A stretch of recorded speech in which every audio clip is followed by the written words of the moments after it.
आज दो तीन बहुत आम खबरें हैं जिन प्रोग्राम में जिनके ऊपर फोकस करेंगे। सबसे बुनियादी और बड़ा नुक्ता तो यह है कि क्या इस्टेब्लिशमेंट के और पाकिस्तान तहरीक इंसाफ के दरमियान कोई ऐसा बैक चैनल कॉन्टैक्ट, कोई रब्ता, कोई पैगाम रसानी का कोई सिलसिला मौजूद है या नहीं है।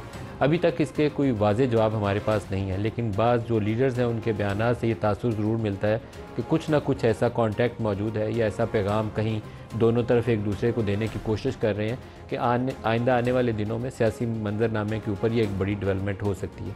शायद इसी के सबब पाकिस्तान मुस्लिम लीग नवाज़ की जो हुकूमत है उसके अंदर हमें थोड़ी सी परेशानी भी नज़र आती है। आज इमरान खान ने मीडिया के साथ जो इंटरेक्शन किया जेल के अंदर, उसके अंदर भी इसकी तरफ उन्होंने इशारा किया और कहा कि अचकज़ई की बातचीत चल रही है, किससे चल रही है और कहाँ चल रही है, इसको उन्होंने ज़्यादा वजाहत नहीं की। इमरान के जो 3-4 अहम बयान हैं वो मैं आपको बताता हूँ कि आज उन्होंने कहा क्या है कि बात इनके साथ होगी जो बाख्तियार हैं, जो इनको लेकर आए हैं। बराह रास्त फ़ौज की तरफ वो इशारा कर रहे हैं। जब मुज़ाकरात की बात होती है तो ये 9 मई का शोर मचाते हैं। 9 मई ख़त्म हुआ तो इनकी हुकूमत और सियासत दोनों ख़त्म हो जाएगी। इससे पहले वो कह चुके हैं कि जैसे ही कादी फ़ाइज़ ईसा की मुद्दत ख़त्म होगी तो ये उसके बाद हुकूमत बरकरार नहीं रह सकती। तो कादी फ़ाइज़ ईसा की मुद्दत अक्टूबर के एंड में ख़त्म हो जानी है। तो आम तौर पर PTI वालों की ये खुशफहमी है कि जैसे ही कादी फ़ाइज़ ईसा जाएंगे तो शायद बाद मुकदमात जो उनके पेंडिंग केसेस हैं, जैसे इस्लामाबाद के हल्कों का या लाहौर के हल्कों का केस है, तो उसके अंदर उनको फेवरेबल डिसीजन मिल सकता है। बातचीत चल रही है मुज़ाकरात के हवाले से। महमूद खान अचकज़ई ये बात कर रहे हैं, इसको उन्होंने वजाहत नहीं आगे की। इनसे बात करना इलेक्शन में इनके डाके को तस्लीम करना। वो कहते हैं अगर नून लीग वालों से या पीपल्स पार्टी से बात की तो ये जो इलेक्शन या मैंडेट उनका चुराया गया है उसके मुकाबला हो जाएगा। फिर आगे जाके वो कहते हैं कि काजी फ़ाइज़ ईसा को लाने के लिए अदलिया पर हमला किया जा रहा है। काजी फ़ाइज़ ईसा के हवाले से आज 3-4 बयान हैं मुख्तलिफ। एक तो लॉ मिनिस्टर ने कहा कि वो एक्सटेंशन हासिल करना ही नहीं चाहते, और लेकिन इसको फर्दर इसकी एक्सप्लेनेशन जो है राना सनाउल्लाह ने दी है। उन्होंने कहा कि उनसे बात की गई थी एक्सटेंशन की, तो उन्होंने एक्सटेंशन को पसंद नहीं किया, लेकिन उन्होंने कहा कि अगर तमाम जजेस उनकी मुद्दत मुलाजमत में तोसी हो जाए तो फिर ठीक है। अब तमाम जजेस की मुद्दत मुलाजमत 65 ईयर्स से 68 ईयर्स करने के लिए आइनी तरमीम दरकार है, जो मौजूदा हुकूमत के पास है नहीं। अगर चीफ़ जस्टिस की भी रिटायरमेंट एज को एक्सटेंड करना हो तो उसके लिए भी कॉन्स्टिट्यूशनल अमेंडमेंट दरकार है, वो अगेन मौजूदा हुकूमत के पास नहीं है। तो क्या कोई ऐसा तरीक़ाकार है कि जो हुकूमत कोई रास्ता निकाले और 41 ऐसे मेंबर्स जो पाकिस्तान तहरीक इंसाफ से जिनका ताल्लुक़ है और जिनकी अभी पार्टी एफिलिएशन इलेक्शन कमीशन ने नोटिफाई नहीं की, उसको होल्ड बैक कर रहा है, उनकी मदद से कोई तरमीम करने की कोशिश करे? बहुत ही कंट्रोवर्शियल होगा। क्योस में इजाफा हो सकता है, अफरा तफरी में इजाफा हो सकता है, अदलिया के ऊपर हमलों में इजाफा हो सकता है, लेकिन शायद ये फ्रूटफुल ना हो सियासी एतबार से। इसके अलावा कोई ऑप्शन नहीं है क्योंकि 2 तिहाई उनके पास है नहीं है। कुछ जो बयानात हैं मुज़ाकरात के हवाले से उनको हमने इकट्ठा किया है आपको दिखाने के लिए एक पैकेज की शक्ल में। पहले देख लीजिए, फिर गुफ्तगू आगे चलाते हैं। पहले से हमने कहा था डायलॉग होने चाहिए। डायलॉग किसके साथ होने चाहिए वो भी हमने बड़ा क्लियर किया है। माहौल अभी साजगार है नहीं मुज़ाकरात, ये हमारे ऊपर आए दिन केसेस है। मेरा ये मौक़िफ़ है कि सबसे पहले जो हमारा फंसा हुआ मैंडेट है उसके बारे में तो बात करें ना। मेरा लीडर अंडर जेल में बैठा हुआ है, उसको रखा हुआ है वज़ीर-ए-आज़म इमरान खान साहब को, उसको निकालने की बात करें, उसके बाद बाकी चीज़ें। अडयाला के असीर के पास जाएं, उससे माजरत करें और उसको रिक्वेस्ट करें कि आएँ, हमसे नहीं चलता, अब आप चलें। ख्वाजा आसिफ अभी कौमी असम्बली में अभी चंद ही लम्हे पहले इसी इशू के ऊपर बात कर रहे थे। उन्होंने क्या कहा वो भी देख लीजिए। सियासी पार्टियों के साथ मुज़ाकरात करना नहीं चाहती, वो मुज़ाकरात एस्टेब्लिशमेंट के साथ करना चाहते हैं। ये भूल जाते हैं कि ना शुजा रहा, ना बाजवा रहा, ना फैज रहा, ये एक नया निज़ाम है। बार बार जो है नाम लेते हैं कि जी क्योंकि हमारा जो इत्तेहाद है उसके हेड जो हैं वो महमूद खान अचकज़ई साहब हैं, तो वो मुज़ाकरात करेंगे। पहले ये अपने घर में ये फैसला कर लेंगे मुज़ाकरात करने किससे हैं। जिनसे करने हैं वो करते हैं, इनसे तो कर लें, बिल्कुल कर लें, उनसे भी कर लें। इस वक्त they are desperately trying for an NRO। लेकिन मैं एक बात बड़ी क्लैरिटी के साथ जनाब स्पीकर कहना चाहता हूं कि जब तक 9 मई का हिसाब नहीं होगा किसी किस्म के मुज़ाकरात किसी के साथ नहीं होंगे। अच्छा, प्रोग्राम में इस पर भी बात करेंगे, लेकिन एक इशू प्रोग्राम के इब्तिदा में मैं हाईलाइट करना चाहूँगा। कराची यूनिवर्सिटी के एक प्रोफेसर साहब हैं, उनको सिंध पुलिस जो है वो पकड़ के ले गई और घर वालों को पता ही नहीं कहा है। काफ़ी घंटों के बाद उनकी अहलिया रोती पीटती किसी थाने पहुंची, पता चला उनकी गाड़ी देख ली उन्होंने, वहाँ पूछा, पता चला वो SHO के कमरे में बैठे हैं। फिर वो उनको किसी और थाने में ले गए। वो प्रोफेसर साहब को 3-4 थानों में घुमाने फिराने के बाद जब मौका मिला उन्होंने मीडिया से बात की, तो एक इशू जिसकी तरफ उन्होंने प्रोटेस्ट भी किया और इशारा भी किया, उसको देख के तो शर्म आती है कि पाकिस्तानी रियासत को किस तरीके से चलाने की कोशिश की जा रही है। कुछ लोगों की अकाउंटेबिलिटी होनी चाहिए जो इस काम के पीछे हों। जस्टिस तारिक जहांगीरी, उनकी डिग्री का एक इशू सामने आया और कुछ 40 साल पुराना केस है, लेकिन इस मौके पर आया जब 6 जज ख़त लिख चुके हैं और उसकी तस्दीक का एक तरीकाकार है। वो तरीकाकार के लिए जब कराची यूनिवर्सिटी गया और कराची यूनिवर्सिटी के एक सिंडिकेट ने उस मीटिंग को कॉल किया कि उसको टेकअप करना है, तो इन प्रोफेसर साहब ने कहा कि जो ड्यू प्रोसेस है उसको फॉलो किए बगैर आप ये काम कैसे कर सकते हैं। उसकी पादाश में उनको थानों के चक्कर लगवाए गए। अब पता नहीं उसकी डिग्री का क्या बना, क्योंकि वो हाई कोर्ट के सामने केस लगा हुआ है, केस लगेगा तो मामला सामने आएगा। लेकिन मुझे बहुत खुशी होती है अगर चीफ जस्टिस ऑफ पाकिस्तान काजी फ़ायज़ ईसा इसके ऊपर बाकायदा सुओ मोटो लेते। जजेस की अगर वो तहफ़्फ़ुज़ नहीं कर सकते तो मैं आके तो जजेस का तहफ़्फ़ुज़ तो नहीं करूँगा। मैं तो जर्नलिस्ट हूँ, मैं तो केस रिपोर्ट करने वाला हूँ। तो चीफ जस्टिस ऑफ पाकिस्तान का इसके ऊपर एक्शन ना लेना मुझे काफ़ी वैसे इसके ऊपर अफसोस हुआ। नोटिस लेते, तलब करते उन तमाम करैक्टर्स को, उन सारों को सुबह अदालत हाज़िर करते और उन सारों से जवाब तलबी करते कि वाक़या कैसे हुआ।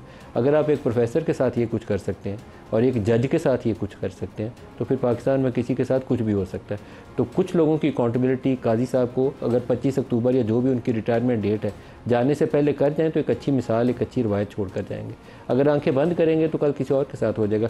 पहले शौकत अजीज़ सिद्दीकी के साथ हुआ, खुद काजी फ़ायज़ ईसा ने इस चीज़ को भुगता, उनकी अहलिया के जिस तरीके से थाने कचहरी के चक्कर लगवाए गए।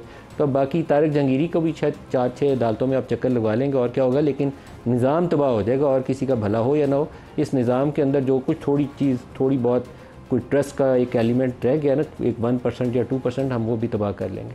आज जो प्रोग्राम में हमारे साथ शुरका हैं, सेनेटर पलविशा खान है पाकिस्तान पीपल्स पार्टी से, ज़ैन कुरैशी पाकिस्तान तहरीक इंसाफ से हमारे साथ हैं और doctor Tariq Fazal Chaudhry we hope के PMLN से हमें शॉर्टली ज्वाइन कर लेंगे। सबको प्रोग्राम में खुश आमदीद कहता हूँ।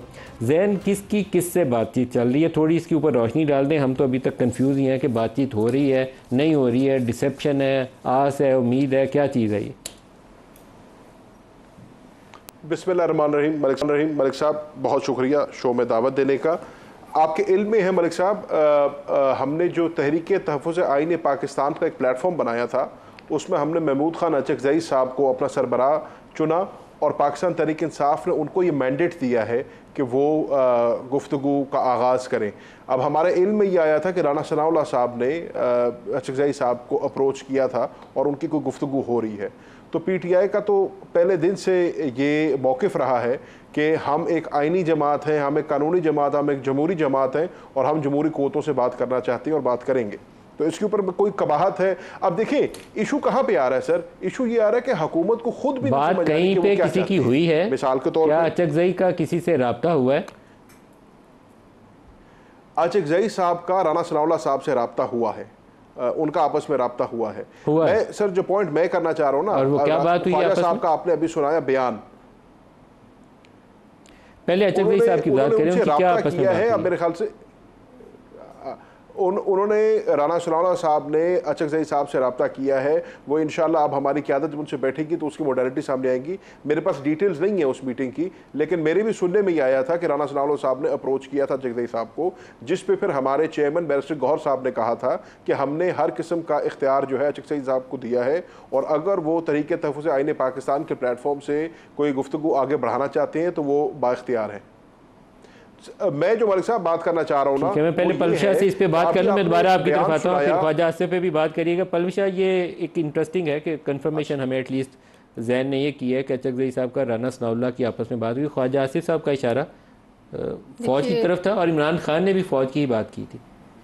ये देखिए, पहले तो वो जो 3 शख्सियात का आपने दिखाया, वो तीनों एक दूसरे से मुख्तलिफ बात कर रहे थे। वो एक कॉलम आता था 3 औरतें 3 कहानियाँ, 3 मर्द 3 कहानियाँ थी, तीनों मुख्तलिफ थी। गौहर साहब ने कुछ और कहा, वो दूसरे उमर अयूब साहब ने कहा हमारा लीडर जेल में है, जब तक वो बाहर नहीं आएगा तब तक क्या बात हो सकती, क्या मुज़ाकरात हो सकते हैं। और जो अपने अली मोहम्मद साहब ने तो इस हद तक कह दिया कि अडयाला जाएँ, कहें कि हमसे ये निज़ाम नहीं चल रहा और उनको रिक्वेस्ट कीजिए। ये देखिए, ये ख्वाबों की दुनिया की बातें हैं। इस वक्त जो हालात हैं वो इसकी इन बातों में से किसी की जो है वो तरफ इशारा करते नज़र नहीं आ रहे। लेकिन ये, और खान साहब कहते हैं कि हम इस्टेब्लिशमेंट से बात करेंगे, हम इन लोगों से बात नहीं करेंगे। लेकिन अभी ज़ैन साहब जो कह रहे हैं, हम उसको तो जो है वो निगेट नहीं कर सकते कि राना सनाउल्लाह साहब और अचकज़ई साहब की बात है। अब राना सनाउल्लाह साहब किसको रिप्रेजेंट करें? राना सनाउल्लाह साहब तो एक सियासी हुकूमत को रिप्रेजेंट करते हैं, राना सनाउल्लाह साहब किसी मुक़्तदिर हल्के को तो रिप्रेजेंट नहीं करते।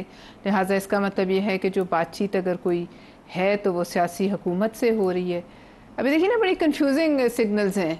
और एक बस बात करके खान साहब ने जो है वो छोड़ दिया है एक फीलर और उस पर। लेकिन देखिए बहरहाल बात यह है कि मुज़ाकरात जब होते हैं, आपको भी पता है, हमें भी पता है, इतनी तशहीर के साथ नहीं होते। लेकिन अगर ये कहा जाए कि चकज़ई के राना सनाउल्लाह से मुज़ाकरात के हवाले से बातचीत हुई है कि मुज़ाकरात कैसे करने हैं, लेकिन राना सनाउल्लाह साहब किससे मुज़ाकरात करा, किसको फोर्स कर सकते हैं मुज़ाकरात? अपनी जमात को, अपनी जमात तक ना, उससे आगे तो बात नहीं है। तो लेकिन ये थोड़ा सा एक डेवलपमेंट इस सेंस में है कि दोनों जमातें इसके ऊपर इत्तेफाक राय तो उन्होंने कर लिया कि आपस में बातचीत करें। देखिए मैं तो चकज़ई को ऑथोराइज किया पीटीआई ने और राना सनाउल्लाह को नवाज शरीफ की ऑथोराइजेशन। राना सनाउल्लाह साहब जब तक इस पे कोई अपना हमें ना बताएं कि उनको किसने ऑथराइज किया है, वो किस हद तक बात कर सकते हैं, तो इस पे क्या कहा जा सकता है? उनके पार्टी के हेड है, उनकी ऑथराइजेशन के बगैर बात। बहरहाल लेकिन ये देखिए ना कि मुज़ाकरात जब तक किसी फैसला को मरहले पर नहीं पहुंचते, उनको इस तरह तशहीर नहीं की होती। नहीं, ऐसे मामलों हो जाना पॉजिटिव डेवलपमेंट नहीं, लेकिन उसकी तशहीर नहीं होती ना। तशहीर तो किया, खुद कर रहे हैं ना। हाँ, मतलब ये कि बात फैलती नहीं है। जब तक मुज़ाकरात किसी फैसला कुन मोड़ पर ना पहुंचे, उनका इस तरह फैल जाना वो काउंटर प्रोडक्टिव होता है। लेकिन दूसरी बात खैर ये भी है कि कर रहे हैं मुज़ाकरात तो करें, किसी सियासी जमात को क्या डर है? हमें क्या डर है? पाकिस्तान पीपल्स पार्टी को क्या? हम अपने जोरे बाजू पे। हाँ, ये मैं हैरत है मुझे कि क्यों ऐसे बयान आ रहे हैं। किसी सियासी जमात को इस पे पैनिक करने की ज़रूरत नहीं, अपने जोरे बाजू पे एतमाद होना चाहिए।